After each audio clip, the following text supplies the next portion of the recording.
Hey all my fellow and soon-to-be maniacs out there, this is your favorite webcomic creator and animator, the Chainsaw Maniac, here with another edition of Coffee and Chainsaws. The segment basically where I just talk about current events, things that happened to me over the past few weeks and many other things, including media such as comics as well as animation and other various other medias as well. So if you guys enjoy the content that I do and you would like to see more, I suggest you head on down to that like button as well as subscribe and ring that notification bell to be notified of anything else I do on this channel. If you want early access to my webcomics as well as support me, I also have a Ko-fi, so check that out as well. This week I actually didn't do much. I ain't gonna lie. What has come up was my 2-year anniversary, so me and my wife went out for like about 3 days. I took 3 days off from work and we just basically chilled for those 3 days. And we went to in Gordons Bay in South Africa. Very beautiful, very nice, really enjoyable. This was, I can't remember what the place was called. I think it's called Zaria Sun. There's like this penthouse there and we wanted to go get the penthouse, but obviously I don't know what happened. So the penthouse wasn't actually ready by the time we got there because of certain types of taxi strikes that has happened. And you know how South Africans be.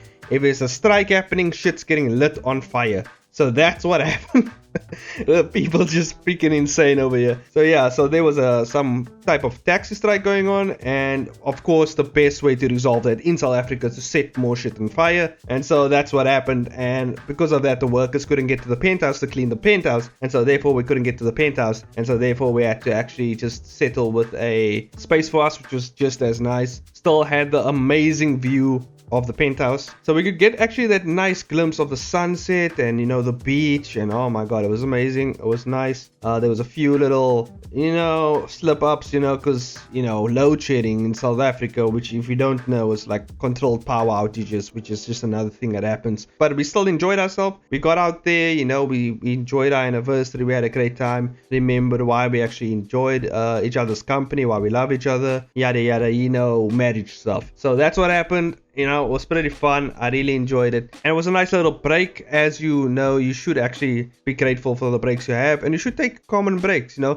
People always ask me, Chains, how come you don't burn out? And it's because of this. You know, I take little small vacations, little breaks every now and then. And then when I get back, I work twice as hard all the time. I never get burnt out because I'm putting in a lot of work and then I get rest. So I'm also completely insane. So that's also another thing. I've never burnt out actually for quite some time now. I know before I used to burn out, but I think it's because I actually found a way to keep my state of flow while working, as well as keep my focus. You know, I'm pretty disciplined in when I work. Even when I don't feel like working, I found a way to kind of motivate in, you know, kind of push myself into the work and get into it. You know what I mean? So I don't know, it's kind of more of a mindset thing, you know, if you can just alter your mindset a bit and actually if you can tap into that mindset and switch it on and off the way I do, like a complete psychopath, then you can, you know, get a lot of work done. But yeah, that's just me, you know, it's just the way I am. My dad's pretty much the same. We work all day, we workaholics, we work every day, all night, every week, you know. There's no breaks, no holidays, unless it's a religious holiday or something, you know,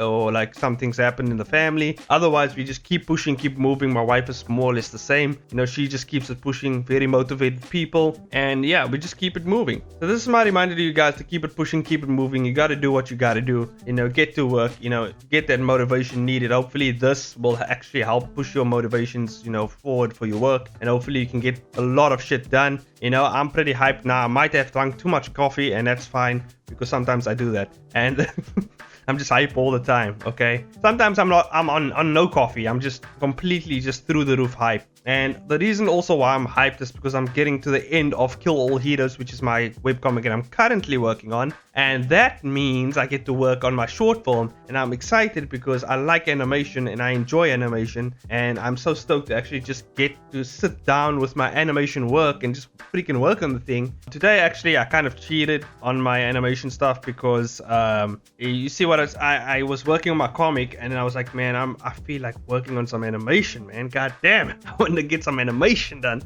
I want to work on my short film, and I was just like, I'm just gonna do it. I'm gonna work on my animation. I'm inspired. I feel like I want to work on it, so let me work on it. You know, let me use this moment now of me feeling like I want to work on it and actually kind of get into it, get into that state of flow and actually get some work done, you know what I'm saying? So yeah, that's what I've been doing. I've been animating. I think I will just be animating the rest of the day because I just can't go back to the comic because I'm just enjoying myself too much with the animation. But eventually I will have to go back to the comic because I have to get it done, and I only have a 1 episode buffer, so I have to keep it moving, keep it pushing. I have to do double the work so I can keep my buffer going and so that I don't actually fall behind here. I do have some contingency plans if my buffer does fail. I have the superhero guidebooks that I do on my comic based on the characters, and what they are is kind of like descriptions of what the characters are. So in between episodes, if I need a buffer, usually what I do is I'll put one of these out and they will kind of add more to the lore of the comic and the world itself and stuff that I will not get a chance to explain within the comic or the first season as I go along right now. So that way you get a little bit of extra knowledge or info on the universe. You learn more about the characters and stuff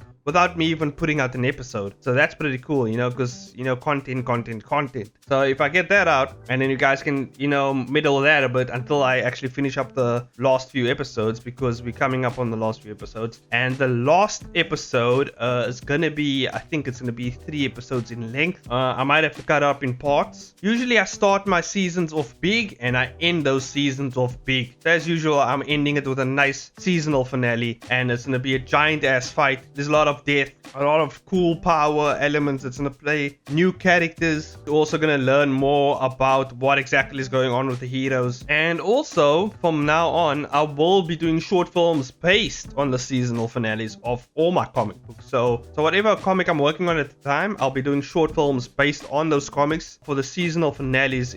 Obviously the seasonal finales will have giant, big fights. I might actually do it for certain types of fights that I think are quite prominent in the series, fights that I think are very good focal points for the series itself. So I might actually do, for Kill All Heroes, the beginning of the season when Platinum Falcon takes on the main character Nathan for the comic. I felt like that was a really cool fight. At least I feel like it will be a really good fight if I actually adapt it to an animation. Maybe if you guys, would want to see that, so maybe it'll be like a Ko-fi exclusive thing, and I just put it up on Ko-fi and you guys can like pay to see it or something like that, because I feel like, and that will give people some incentive of supporting me on Ko-fi or wherever. Not that I need you to, but I feel like these sources of income are quite important for the support of artists. So, and if it works for me, it might work for someone else. So that's kind of the deal here. I figure out what works for me, and because I'm not really that big of an influence on the webcomic or animation world itself, if it works for me, as little influence as I have, then it can literally work for anyone with an even greater influence, you know what I mean? So I'm trying out different things here and there, something that not only will benefit me but other creators, whether they're big, small, you know what I mean? So I'm testing out all the waters. I've even tested out the boundaries of Webtoon, like how far you can push the blood and gore and crazy shit, so that when the smaller creators,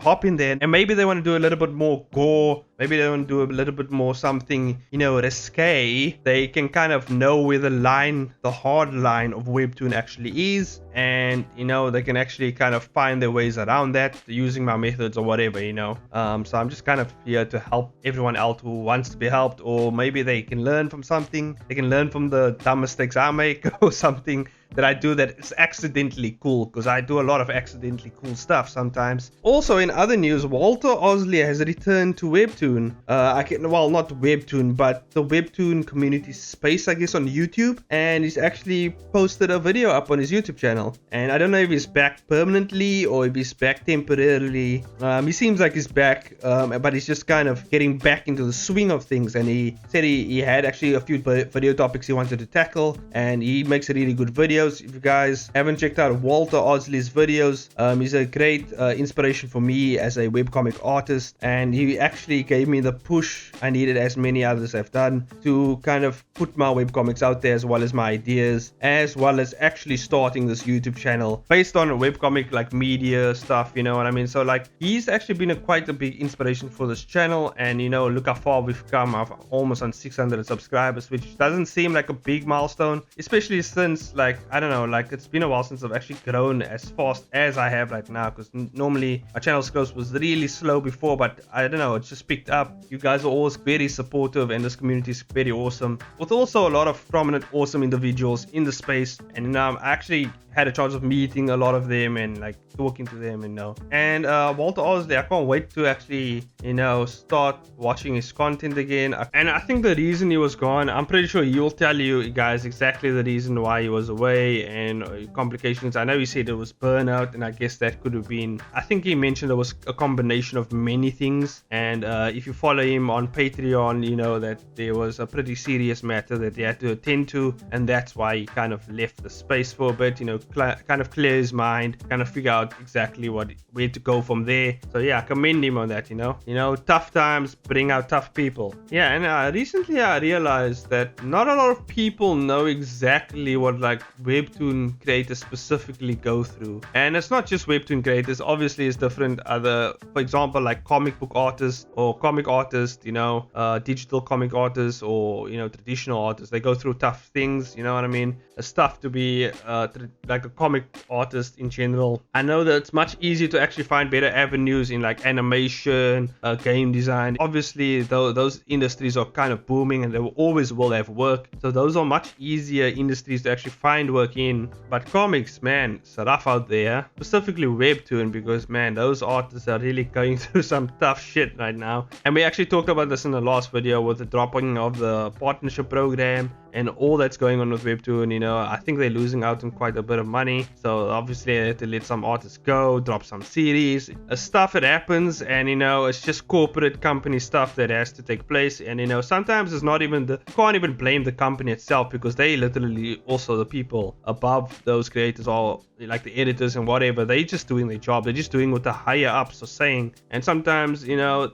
it just has to happen and they got to do what's best for the company and yada yada yada, because at the end of the day they are business and that's what they're running. So yeah, it comes down to a lot of things basically, is what I'm saying. I mean, like, but where else are you gonna go for your webcomics, right? You're gonna go to Tappers, you're gonna go to freaking, you know, Dilliab. You know, Dilliab is alright, and I appreciate what the creators are doing. Unfortunately, Webtoon is still Big Daddy, you know, still Big Daddy. The Webtoon's top G. That's what they are. They top G right now. So yeah, I don't know. You know, there's Manga, what's it called, Manga Plus, that I think is doing, they look like they're doing well, but I don't know the statistics on Manga Plus and various other platforms. And so far, Webtoon is still Big Daddy. You know, they're bringing in the cash, they're bringing in the views, they're bringing in. So in terms of all the other webcomic host websites, like Webtoon is still shitting on them. Like it's not even, I mean, there isn't really competition out there for them. They're just like so far ahead. Like it's insane. And they've already built a giant ass audience. The audience know what they're there for, and they know what they're looking for, and know exactly what they're gonna get from Webtoon most of the time. And yeah, it's just what it is, you know. I'm not really the most qualified person to talk about this. Like, I don't know the statistics and everything about Webtoon and these webcomic websites. I'm just a partaker in these type of communities. You know, I just kind of use them for my webcomics and my whatever projects I have, you know. As for many other platforms, I don't stay true to one complete platform all the time, you know what I mean? Like, I like using all platforms all at once, because it gives me a different variety of not just audiences, but a lot of people get to see my work from various different places at various different times. You know, it's just a better way of reaching out to different parts of the globe, you know what I mean? Yeah, so far, you know what's been the best way to grow as an artist is YouTube. Oh my god, like YouTube is actually pretty well put together as far as like getting yourself out there goes. I know Instagram and TikTok's also pretty good places to actually get your work seen and stuff seen. But YouTube is just, the algorithm's pretty decent, works pretty well. Like, I mean, like a lot of my videos, I'm only like almost at 600 subscribers, but some of my videos have reached the 5k mark. Some of them have reached the 1k mark, you know? So YouTube is actually like putting my videos out there. They're actually like pushing certain videos, and I've actually looked at the videos that YouTube was pushing, and they're all to do with Blender, because obviously the Blender community is also another community that's like very supportive, and they're always looking for information on certain things. And because most of my videos were based on the grease pencil tool, which there isn't a lot of stuff out there for grease pencil in terms of animation as well. Like, it's very hard to find a really good videos, because all people do with like Blender is like they just show off their work, like, look what I can do, and then they don't tell you how they did it, and then you're like, what the hell? Okay, so how did you do that though? And it's just like, well, if you want to find out, you can whatever, buy my course or whatever, which is, it's not a problem, everyone has to do what they got to do. And so they put their course out there, or like they all like, oh, well, you can download my plugin if you just throw a couple bucks my way, and that's fine. If they want to do what they got to do, they do what they got to do. I ain't gonna blame them, I ain't gonna hold them. I feel like that's why my videos do so good, because I don't offer, I don't want anything in return. I'm just putting it out there because I'm like, hey guys, look what I figured out, look what I did, I figured this out. Hey, you need help? I figured this thing out. And then, I just put it out there because I feel like everyone deserves that type of knowledge. And I know how it's like, the reason why, and I think I'm quite proficient in Blender, and the reason why I'm proficient in Blender is because I like messing around with certain knobs, and I like press all the buttons, I like break the system until like I figure out, okay, how do I do this one thing though? I basically just dilly around as, and I basically figure things out as I go, and with Webtoon, I think I've tinkered so much with Webtoon over these over these years, especially in the last couple years with grease pencil, because I literally made an entire comic using grease pencil alone and Blender alone. That was really challenging, and not only was it challenging, but because of its limitations, I figured out so much stuff about Blender and how to go about certain things. And I think I exhausted all sorts of like methods I can use to actually create certain things in Blender in terms of the grease pencil and using the methods to make a webcomic. And it can be done, but it's freaking annoying, and it's not really. I would just recommend people to actually just use clipstudio, because it's just that much easier than actually just building a webcomic fully in Blender. If you have the time and you're completely committed and you're just out of your mind, I would say you can do that. You can do what you want. I really don't give a shit. If you feel like you can do that, then go ahead and do it. I ain't gonna hold you. But just know that it's a very tedious and annoying process. So if you want to do that, you can go ahead. Even like drawing in Blender can be annoying sometimes using a grease pencil. And the grease pencil is not meant for comics. It's just not meant for comics. It's definitely meant for animation. And actually working on my short film, as I was working on it, I realized, yeah, this tool is just meant for fast, quick strokes. To get the point across between frames and all that type of stuff, and also like doing in-betweens, generating in-betweens for slight movements and stuff like that. It works extremely well for animation. But comics, yeah, it's not for comics, obviously. It's an animation program, like it's just what it is, and I haven't actually experimented with actually using clipstudio's animation features, because I haven't actually gotten a chance to do that, because right now Blender's animation stuff is like what I know, and I feel like they are superior because it's an animation program and animation is all they do, so it is just going to be much more proficient. Whereas clipstudio is, I think it does very well with illustrations and comics. Like, that's the main thing, that's the thing it does the best. Because before it was Manga Studio, right? So obviously, like, when it's comics, based on comics and illustrations, it will perform amazingly. But in terms of animation, I've seen some really good animations, don't get me wrong, with clipstudio. But the way people create those animations is where the problem lies. Because it's not as efficient and not as quick as I can actually create an animation in Blender. Blender's like shortcut savvy, so it like has crazy amount of shortcuts. And if you know shortcuts in Blender, you become a god, like instantly. Like, you just navigate the software, with the utmost ease, and you can just fly through things as quickly as possible. With clipstudio, it's not as intuitive, it's not as fast in terms of animation. Like, because when you get into the state of flow and you're creating animations and you're drawing frame by frame, you want that to move smoothly. You want actually to not interrupt your state of flow while working, and Blender does that very well. That's what I found. I didn't want to turn this into a Blender jack-off session, but unfortunately that's what it is now.